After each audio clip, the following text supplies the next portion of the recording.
Breaking news now, Spain is to start suspending Catalonia's autonomy on Saturday after its leader threatened to declare independence.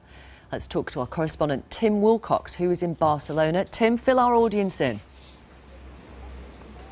OK, Victoria, it was described as the nuclear option, and a lot of people didn't think that Madrid would do so, but in the last half an hour, the Spanish government has invoked Article 155. Now, this is an article, part of the Constitution of 1978. It's never been used before, but effectively it is restoring home rule, direct rule to Madrid for Catalonia, one of 17 autonomous regions here in Spain. It is a huge deal. It's a decision which will be very provocative as well, but Madrid says it has no option. Just to remind you what happened on October the 1st here, there was a referendum held by the separatist movement.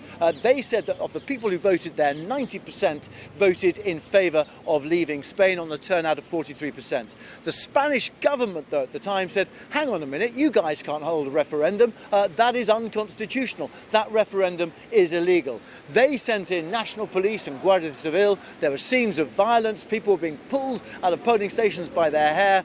800 people reportedly were injured. Ever since then, there's been move and counter-move between the Catalan president, a man called Carles Puigdemont, and the Spanish Prime Minister, Mariano Rajoy. There was a meeting in Parliament a few days ago when he declared independence for this country. Illegal, said Spain, but then immediately suspended it for dialogue.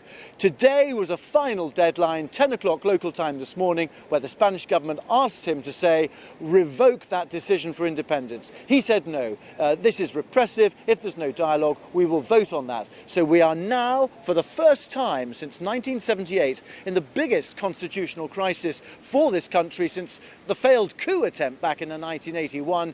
We are now in a position where Madrid has imposed direct rule on Catalonia. On Saturday, the Spanish Prime Minister and the Cabinet will meet to decide exactly what they will do. It will mean, for example, the local police here, the Mossos d'Esquadra, being taken over by the national police. All the ministries as well. It's a big moment for Spain. Could it lead to unrest, the like of which we saw around voting in the referendum?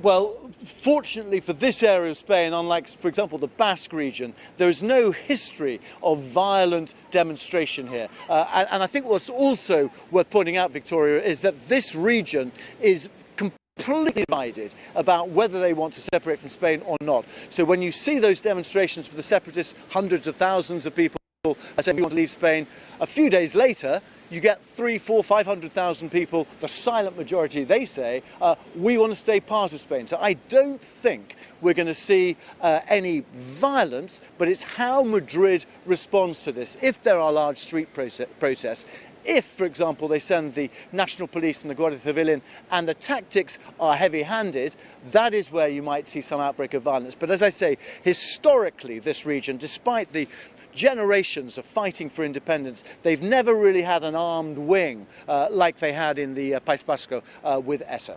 Thank you very much. Tim Wilcox reporting.